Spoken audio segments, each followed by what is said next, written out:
Hello friends, welcome back to my channel real life style में आपका बहुत बहुत स्वागत होने के साथ साथ मेरी ओर से आप सभी को होली की ढेर सारी शुभकामनाएं और इस उम्मीद के साथ आगे बढ़ते हैं कि इस बार हम सफल ज़रूर होंगे। तो आइए देखते हैं। लास्ट वीडियो में जो मैंने अपलोड किया था उसमें हम लोग क्वेश्चन नंबर 103 पे थे और वहाँ तक मैं आपको पढ़ा चुकी थी, लेकिन अब मैं आज स्टार्टिंग करूँगी आपके सामने 104 से। तो ये रहा आज आपका क्वेश्चन 104 क्वेश्चन। आइए देखते हैं इसमें क्या है। किसी रचना के बारे में स्वतंत्र राय बनाने का आत्मविश्वास विकसित करने के लिए आवश्यक है। किसी रचना के बारे में स्वतंत्र राय, ठीक है, जैसे कोई रचना है उसके बारे में स्वतंत्र मतलब कोई बाध्य नहीं है कि हमारा कोई कुछ लगता है तो मेरी राय उस तरीके। स्वतंत्र मतलब बिना किसी सोच विचार के। आत्मविश्वास विकसित करने के लिए क्या आवश्यक है? कविता बोध, साहित्य बोध और ऐतिहासिक बोध, या फिर थर्ड ऑप्शन है साहित्य बोध और छंद बोध, और फोर्थ ऑप्शन है रहे आपका भाषा बोध और साहित्य बोध। तो इसका राइट आंसर हो जाएगा, तो इसका राइट आंसर है 4, भाषा बोध और साहित्य बोध। ठीक है, तो अब देखिए, कवि और कविता बोध इसलिए नहीं ज़रूरी है क्योंकि हमको इससे क्या लेना देना। जब मेरी ये स्वतंत्र राय की ही बात आ गई है तो इसमें हमें इससे क्या लेना देना, ये किस युग का है, कौन क्या है। हमको तो केवल उससे, जो उसने रचना की है, केवल उससे संबंधित बात को करना है। ठीक, फिर साहित्य बोध और ऐतिहासिक बोध, उसका ऐतिहासिक क्या था मैटर, हमको इससे क्या लेना देना। जब हमको स्वतंत्र की ही बात होनी है, स्वतंत्र राय ही रचना के बारे में बनानी है। साहित्य बोध और छंद बोध, ठीक है। अब साहित्य बोध और छंद बोध को हमें क्या करना है ना। तो मेन चीज होगी हमारी भाषा बोध। उसकी भाषा कैसी है किसी रचना की, उसमें साहित्य किस तरीके का यूज़ किया गया है, ठीक है, कितना हमारे लिए यूज़फुल है, अनयूज़फुल है, इस तरीके की मतलब सारे पॉइंट्स को रख करके ये हमको स्वतंत्र राय बनानी है। किसके लिए? रचना के लिए। ठीक है, आइए देखते हैं नेक्स्ट क्वेश्चन। बच्चों के लिए अतिरिक्त पठन सामग्री क्यों विकसित की जाती है? बच्चों के लिए अतिरिक्त पठन सामग्री क्यों विकसित की जाती है? ऑप्शन है, पहला, पढ़ने में रुचि जगाने एवं भाषा ज्ञान में वृद्धि के लिए। दूसरा है पढ़ने में रुचि जगाने एवं सामान्य ज्ञान में वृद्धि के लिए। तीसरा है भाषा ज्ञान बढ़ाने एवं साहित्यकारों में रुचि जगाने के लिए। और चौथा है भाषा ज्ञान बढ़ाने और सामान्य ज्ञान में रुचि जगाने के लिए। तो इसका राइट आंसर हो जाएगा पहला, पढ़ने में रुचि जगाने भाषा ज्ञान में वृद्धि के लिए। आप पूछो क्यों? अब ये है पठन सामग्री के लिए बच्चों के अतिरिक्त, ये जो अतिरिक्त मैटर लगा हुआ है इसको देखिए। अतिरिक्त मतलब एक्स्ट्रा, मतलब जो हमारे क्लासेस में है, जो पढ़ने योग्य सामग्री है वो तो होगी ही होगी, लेकिन इसके साथ में हमको अतिरिक्त मतलब अलग से भी सामग्री विकसित करनी है। वो भी क्यों की जाती है? जिससे कि बच्चों में पढ़ने की रुचि जग जाए और भाषा ज्ञान में वृद्धि हो सके। तो वो किसके द्वारा ही होगा? अतिरिक्त पठन सामग्री के द्वारा ही पॉसिबल हो सकेगा। आइए देखते हैं नेक्स्ट क्वेश्चन। भाषा शिक्षण का एक महत्वपूर्ण उद्देश्य है। भाषा शिक्षण का एक महत्वपूर्ण उद्देश्य है। ऑप्शन है, भाषा की नियमबद्ध प्रकृति को पहचानना। दूसरा, भाषा के अलंकारिक रूप को पहचानना। तीसरा, भाषा के व्याकरण को कंठस्थ करना। चौथा, साहित्यिक विधाओं में रचना करना। तो इसका राइट आंसर हो जाएगा पहला, भाषा की नियमबद्ध प्रकृति को पहचानना। ये किसका है उद्देश्य? भाषा शिक्षण का। ठीक है, अलंकारिक रूप तो ये बाद का है ये टारगेट। ठीक है, व्याकरण कहीं कंठस्थ करने की चीज़ होती है। व्याकरण तो अगर हम भाषा की मतलब जानकार होंगे, भाषा का ध्यान रखते होंगे, भाषा शिक्षण तो खुद में है, इसमें हम व्याकरण को क्या कंठस्थ करेंगे? साहित्यिक विधाओं में रचना करना, ये भी कोई वो नहीं है। मेन है भाषा की नियमबद्ध प्रकृति को पहचानना। ये आपका राइट आंसर है। फिर नेक्स्ट क्वेश्चन है, विभिन्न कार्य क्षेत्रों से जुड़ी प्रयुक्तियों से विद्यार्थी को परिचित कराया जाना चाहिए। विभिन्न कार्य क्षेत्रों से जुड़ी प्रयुक्तियों से विद्यार्थी को परिचित कराया जाना चाहिए। इस कथन में प्रयुक्ति से क्या तात्पर्य है? ऑप्शन है पहला दिया गया विभिन्न भाषा उदाहरण, दूसरा है विशिष्ट भाषा प्रयोग, तीसरा है भाषा के नियम और फोर्थ है शब्दों की व्युत्पत्ति। तो इसका राइट आंसर हो जाएगा विशिष्ट भाषा का प्रयोग। ठीक है,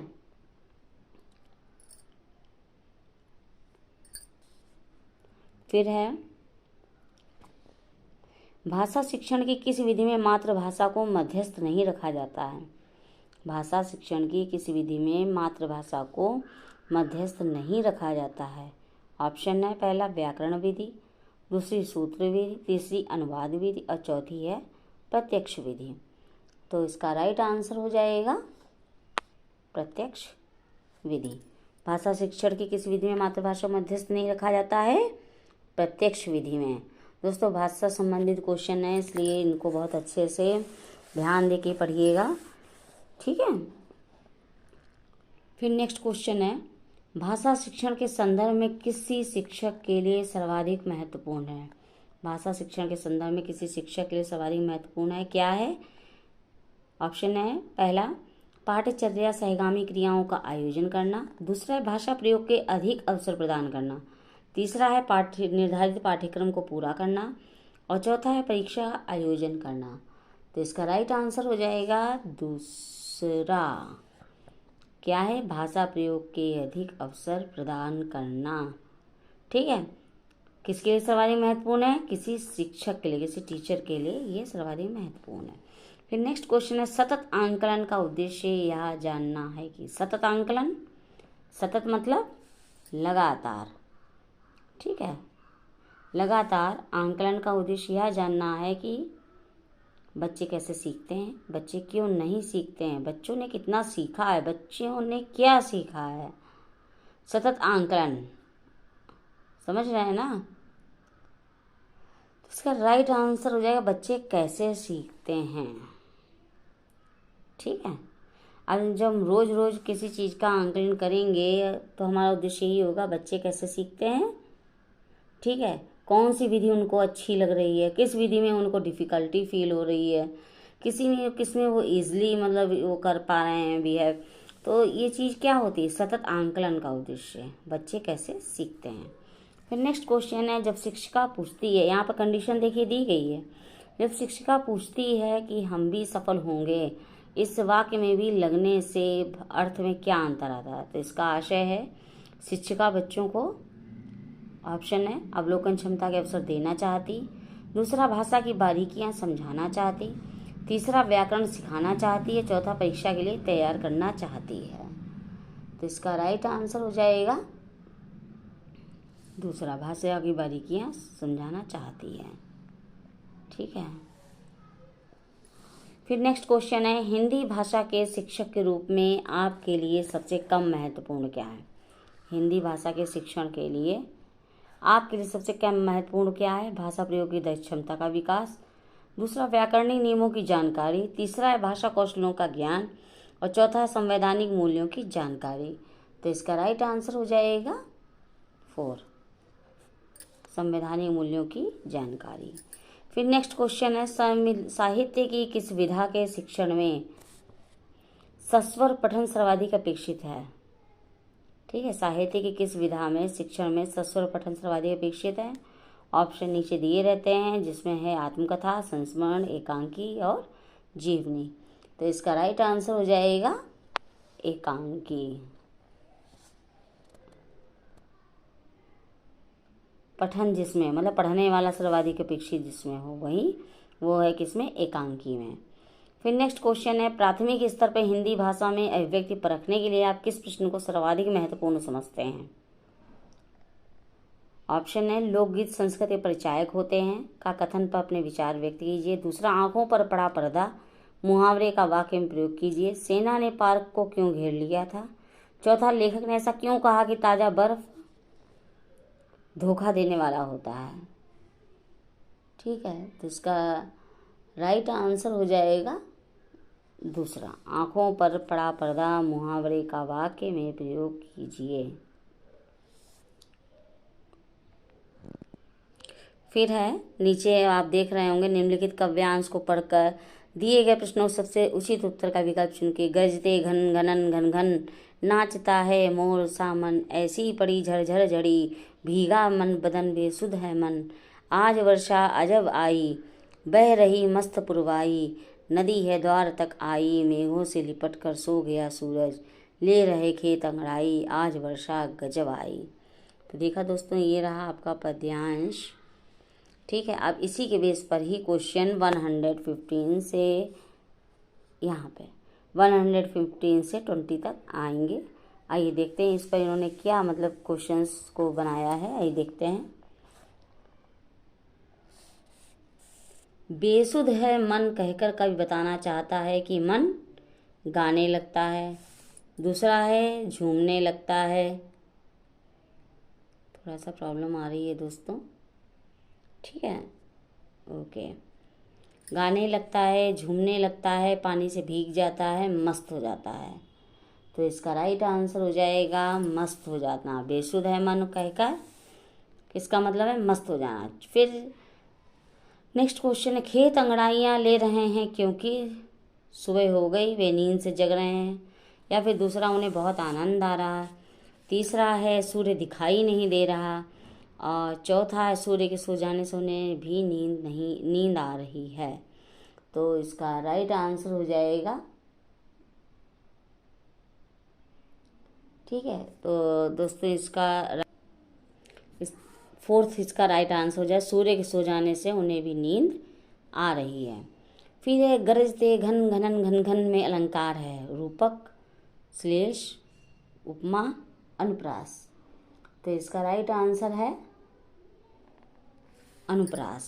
इसमें घा जो वर्ण है ना, ये देख रहे होंगे आप, कहते हैं बार बार इस वर्ण की आवृत्ति हो रही है। तो यहाँ पर कौन सा अलंकार हो गया, अनुप्रास अलंकार हो गया। फिर मन की उपमा किससे दी गई है। मन की उपमा किससे दी गई है, मोर से,